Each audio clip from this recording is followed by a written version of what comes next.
Today, we're covering software bill of materials, or SBOM analysis. This isn't theoretical anymore. CISA now requires SBOMs for federal software, and you're going to be asked to generate these for security assessments and compliance workflows. Here's the reality.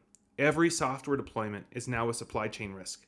Defense in depth means knowing every component in your stack, because you can't secure what you don't inventory. We'll use 3 industry standard tools today.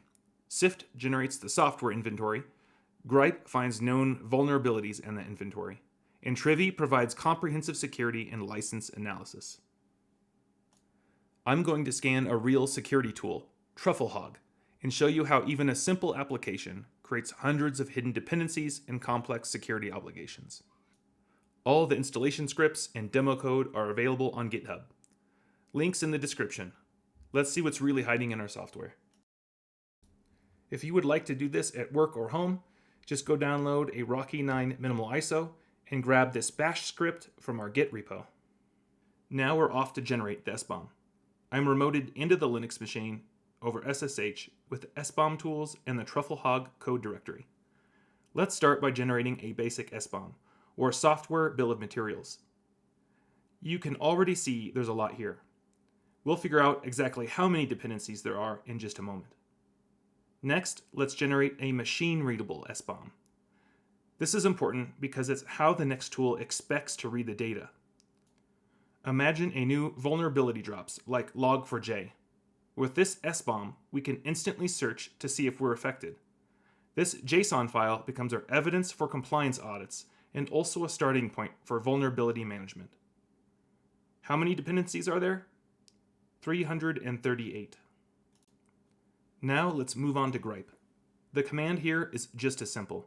The JSON created by Syft is already in this directory, so we can run a quick Grype command against it. This scan took about 30 seconds, so I sped up the frame a bit for the demo. What it's doing is searching through all of the dependencies and showing us any known vulnerabilities inside our SBOM. Here you can see there are 3 vulnerabilities, 1 high, 1 medium, and 1 low. Let's also export this information into a JSON file. This file can be imported into various risk tools and dashboards. This is the actionable data that teams actually need. It tells you exactly where the problems are and gives you a clear starting point for fixing them. Now, on to Trivy. We've looked at code vulnerabilities, but license issues can be a problem too. For our last tool, we're focusing on what can lead to obligations, legal risk, or liability. Software licenses. We're scanning for licenses. Trufflehog didn't show any license data, so I grabbed another project and skipped ahead to the output. Here's what you might see in a real-world scan. Look at this license report. We're seeing MIT, BSD, Apache, and potentially GPL. Legal teams use this exact report to determine if a product can be shipped commercially or if certain dependencies need to be replaced before release. Now, don't leave yet, I have one more script for you. Here's what we accomplished with our Defense in-Depth SBOM toolchain. Syft generated our complete software inventory, revealing hundreds of hidden dependencies. Grype scanned that inventory for known security vulnerabilities, showing us exactly what needs patching. Trivy provided comprehensive analysis of our licenses. Together, these 3 tools give you complete visibility into your software supply chain, the foundation of modern cybersecurity defense. That was pretty quick. And as you saw, the commands were simple. But let's say you wanted to automate this across different directories or make it more repeatable. Well, I have something for you. Head over to our Git page for a script that automates everything you just saw.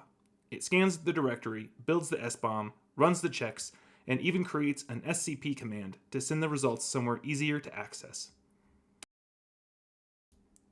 Few pro tips before you go. 1.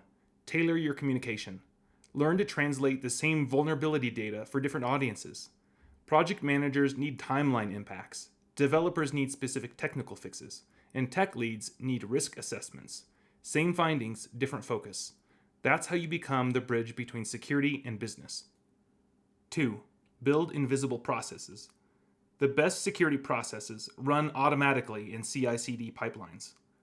When scanning happens seamlessly in the background, compliance becomes effortless and teams stay focused on delivery. 3. Calibrate your urgency. Learn when to escalate.